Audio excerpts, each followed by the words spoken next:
Hi guys, so for today, another sourdough bread recipe, and this time, bread roll naman yung gagawin natin. So this is a version of beef roll na natikman namin sa SNR. So hindi na kasi namin siya nabibili. Talaga ang nakikita na lang namin sa menu nila is yung chicken roll. And iba talaga yung lasa kapag beef roll yung kinakain namin doon.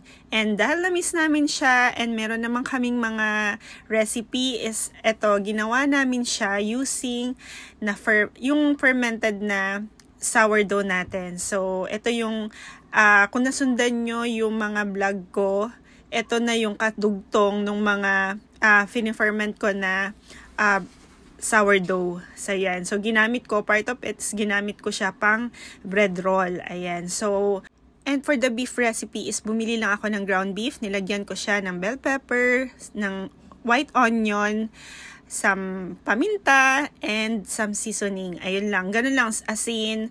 So, hindi na siya masyadong dinamihan ng kung ano-ano. Basta ang nilagay ko lang dyan is nilagyan ko rin siya ng cheese.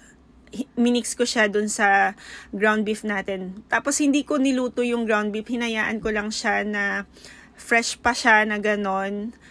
Kasi maluluto naman siya pagka in-oven na natin itong roll natin. So, ayan lang. Sobrang nang-enjoy ako sa paggawa nito kasi sobrang stretch na yung dough natin. Nakakatuwa siyang gamitin. Ayan. So, madali lang naman siyang gawin. Hindi siya... ang mahirap lang dito yon yung ganyan, yung mamasahin mo siya, palalaparin mo hanggang sa ma-stretch. Pero at the end naman is maganda siya kasi nga nabibilog mo na siya ng maayos.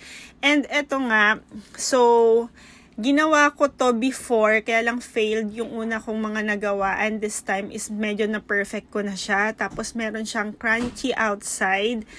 And ina-expect ko is parang ang sa akin, magbi-bake ako ng marami para at least kung nagutom kami, nagugutom yung bata, is kukuha lang sila sa ref, ima-microwave para may meriendahin.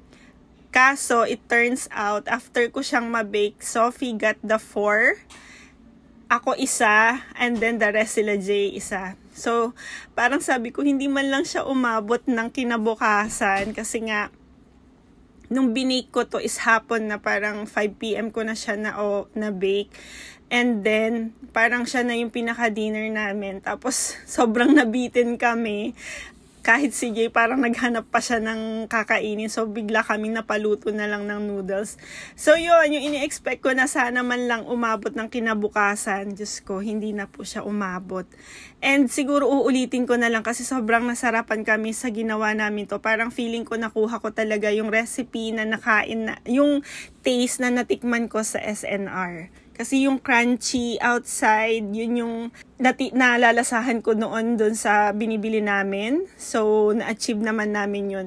And sobrang dali lang ng recipe ng sourdough. Kung napanood nyo na yung mga vlog ko, diba? Pinakita ko na dun paano gumawa ng starter, paano nade-develop yung starter, and paano siya ginagamit sa bread natin. So, 3 recipe lang naman yung paggawa ng sourdough. Kung panoorin nyo guys, sobrang dali lang para makagawa kayo nito. Meron lang kayong ground beef and tchadan! Ayan na, makakagawa kayo ng ganito kasarap na merienda. Yun lang guys, thank you sa panonood. Bye!